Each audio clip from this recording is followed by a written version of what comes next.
मित्रांनो, मी सचिन पवार. तुम्ही पाहत आहे माझं चॅनल आमचा महाराष्ट्र.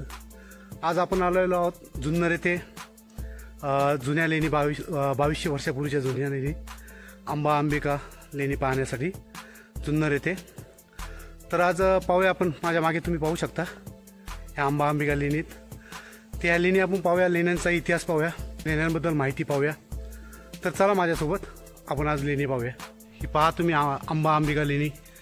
इथे मुख्य लेणी, खूप सुंदर असं स्तंभ आहे, खूप सुंदर असं काम आहे. 2200 वर्षापूर्वीच्या लेणीत जुन्नर शहराच्या अगदी जवळच. जुन्नर शहर हे पूर्वी सातवहन काळातील मोठी बाजारपेठ होती. नाणेघाट मार्गे जुन्नरवरून पैठण असा इथून व्यापार चालत असे. ते ह्या लेणी त्या काळचे व्यापारी बौद्ध भिक्खू हे इथे लेण्यांमध्ये विश्राम करत, पुन्हा इथे ध्यानधारणा करत. तर पूर्वी 2000 वर्षापूर्वी जुन्नरला जीर्णनगर असं नाव होतं. पहिल्या शताब्दीमध्ये ह्या सर्व लेणी कोरलेल्या आहेत. त्यावेळेचे जे व्यापारी होते ग्रीक व अन्य, ते या नाणेघाट मार्गे जुन्नर मार्गे पैठण या मार्गे व्यापारासाठी प्रवास करत व मुक्कामाकरता ते इथे थांबत असत. ह्या व्यापाऱ्यांनी जे दान केलेले आहेत ते इथे शिलालेखामध्ये आढळतं. तर आपण पाहूया, चला माझ्यासोबत. दगडामध्ये कोरलेला स्तंभ आहे, अष्टकोनी खांब आहे आणि इथे तुम्ही पाहू शकता खाली या स्तंभांना खाली आणि वरती पण स्तूपाचा आकार दिलेला आहे. हे स्तूप पाहू शकता तुम्ही. 4 खांब आहेत, खूप सुंदर असे खांब आहेत. हे बघा, इथे वरती पिंपळाचं पान, त्या आकारातली दगडामध्ये कोरलेलं पिंपळाचं पान आहे आणि इथे ह्याच्यावर काही शिलालेख पण आहे. तो आपल्याला वाचता येत नाही शिलालेख. हा दिसतोय, तुम्ही पाहू शकता शिलालेख. हा असा शिलालेख पण आहे. तर हे पिंपळाचं पान आहे, जे गौतम बुद्धांना पिंपळाच्या झाडाखाली ज्ञान प्राप्त झालं. ह्या बौद्ध लेणी आहेत. ते या आपण आतमध्ये जाऊया. हे पहा मित्रांनो, हे इथे आणखीन एक स्तूप आहे आतमध्ये. हे स्तूप मला वाटतं अर्धवट आहे. वरचा दगड खराब असल्यामुळे कदाचित ते पूर्ण नसेल केलं. हे पाहू शकता तुम्ही. खूप सुंदर अशा कोरीव लेणी आहेत. 2200 वर्षापूर्वीच्या लेणी त्या पहिल्या शतकातील. हे पहा मित्रांनो,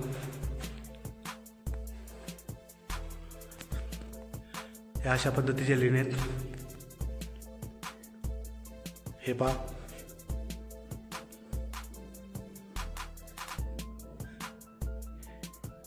हे दगडी खांब आहे, दगडामध्ये कोरलेले खांब आहेत.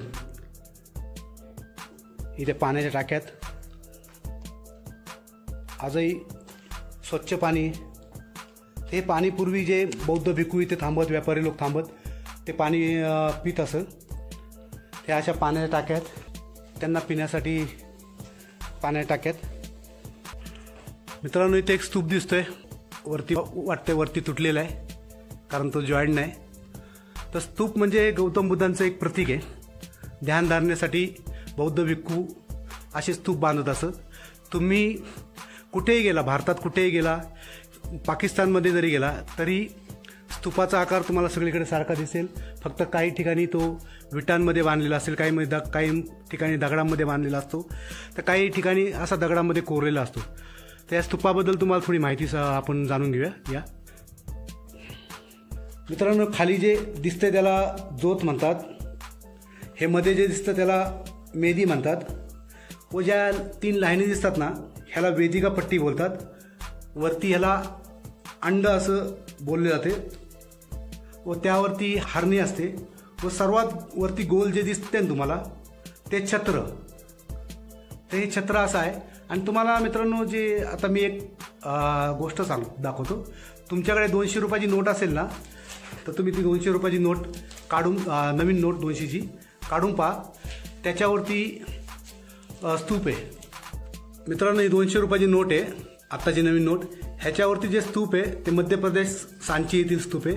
ह्या स्तूपाचा आणि येथील स्तूपाचा आकार तुम्ही पाहू शकता सेम आहे. अशा प्रकारे एक स्तूप म्हणजे गौतम बुद्धांचं एक प्रतीक आहे. तर चला आपण अजून लेणी पाहूया. या मुख्य लेण्यांच्या डाव्या साईडला एक छोट्या छोट्या खोल्या आहेत. हे छोट्या छोट्या खोल्या म्हणजे चैत्यगृह आहेत. इथे बौद्ध भिक्खू ध्यान धारणेसाठी जे व्यापारी यायचे ते निवासासाठी आरामासाठी हे वापरत असेल. आणि ह्याच्या बाजूला एक शिलालेख आहे, तुम्हाला दिसत असेल. हा शिलालेख आहे जो इथे एक स्वस्तिकचं चिन्ह आहे. स्वस्तिक हे मांगल्याचं प्रतीक आहे. बाकी शिलालेख आपल्याला वाचता येत नाही, पण हा शिलालेख आहे, तुम्ही पाहू शकता. आणि हे पहा बाजूला छोट्या छोट्या खोल्या काढलेल्या आहेत. हे छोटे छोटे चैत्यगृह आहेत. इथे पूर्वी काळी खांब असतील जे आता तुटलेल्या अवस्थेत दिसतात, ते भग्न अवस्थेत आहे. तर इथेही कदाचित मुख्य लेण्यांसारखे खांब असतील, परंतु आता ते तुटलेले आहेत, भग्न अवस्थेत. ह्याच्या बाजूलाच डाव्या बाजूला हा एक स्तूप आहे. हा पुन्हा नव्याने बनवलेला आहे. पाहू शकता हा स्तूप तुम्ही. या इकडे मित्रांनो हे पहा, इथे एक चैत्यगृह आहे आणि हे दगडामध्ये कोरलेले खांब आहेत, त्यांच्यावर स्तूप आहेत. इथे पण एक शिलालेख कोरलेला आहे, या तुम्हाला दाखवतो. हे बघा 2200 वर्षापूर्वीच्या लेणीत त्या काळचा शिलालेख आहे. इथे खाली पण आहे आणि इथे पण एक स्वस्तिक आहे तिथल्यासारखे. हे पहा मित्रांनो स्वस्तिक, हे स्वस्तिक आहे. ते हा खांब जो आहे अर्धा भिंतीमध्ये आत अर्धा बाहेर आहे. ह्याच्या बाजूचे पण शेवटचा पण खांब अर्धा भिंतीमध्ये अर्धा बाहेर आहे. मित्रांनो बाजूला छोट्या छोट्या खोल्या काढलेल्या आहेत, वरती आहेत, पाहू शकता तुम्ही. हे पहा, हे इथे पाण्याच्या टाक्या आहेत, आता कोरड्या आहेत. ह्या अशा छोट्या छोट्या खोल्या काढलेल्या आहेत. हे पाहू शकता तुम्ही खोल्या. ह्या पाण्याच्या टाक्या आहेत. मित्रांनो वरती जायला हा जिना आहे, या आपण वरती जाऊया. हे असा रस्ता इथून.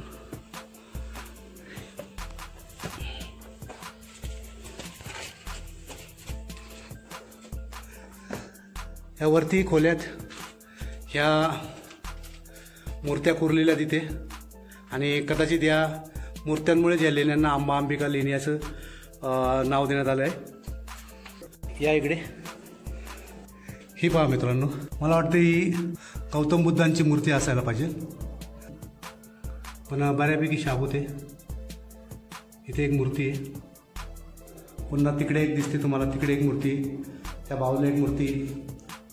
ह्या मूर्त्यांमुळे कदाचित पूर्वीच्या लोकांना ओळखून नाही आल्या मूर्त्या. ह्या गौतम बुद्धांच्या काळातील लेणीत तर लोकांना देवीच्या मूर्त्या वाटल्यामुळे इथे अंबा अंबिका असं नाव या लेण्यांना देण्यात आलं. ह्या पाहू शकता तुम्ही. आजही बऱ्यापैकी म्हणजे 70% त्या व्यवस्थित आहे. परिसर आहे इथे, त्या परिसरात आहे. ह्या टोटल 22 लेणी व 11 पौडी आहेत इथे. अजून बाजूच्या लेण्या आपण पाहूया. मित्रांनो इथे पण खोल्या आहेत. ह्या खोल्यांना चैत्यगृह असं म्हटलं जातं. हे पहा, पाहू शकता तुम्ही. काम चालू इथे, कामाचं साहित्य अशा पद्धतीने. इथे एक खोली, या इकडे इथे एक छोटी खोली. ह्या प्रत्येक खोल्यांना म्हणजे या चैत्यगृहांना नंबरिंग केलेलं आहे. हे पाहू शकता तुम्ही 20 नंबरची असं नंबरिंग केलेलं आहे इथे. ह्या पाहू आपण. इथे एक पाण्याची टाकी, हे पाहू शकता तुम्ही. खूप मोठा परिसर आहे. तर भारतामध्ये 1200 लेण्या आहेत, त्यातील 350 लेण्या एकट्या जुन्नरमध्ये, जुन्नर तालुक्यामध्ये या लेण्यात. तर अशा प्रकारे या लेण्या हे पहा, इथून पाहू शकता तुम्ही.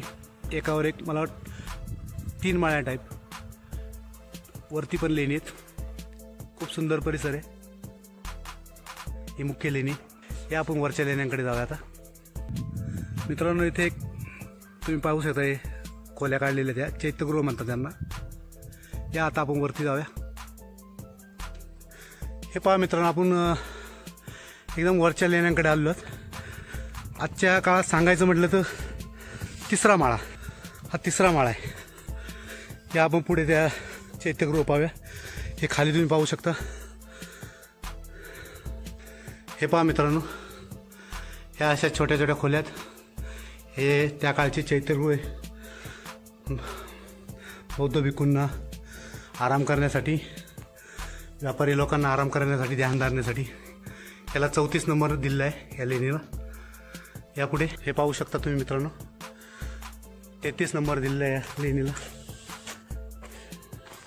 हे या लेणीला 32 नंबर दिलेला आहे. तर मित्रांनो, आज आपण जुन्नर येथील अंबा अंबिका लेणी पाहिले. इथे 3 लेणींचा समूह आहे या मानमोडी डोंगरात. ह्याला मानमोडी डोंगर असं बोललं जातं.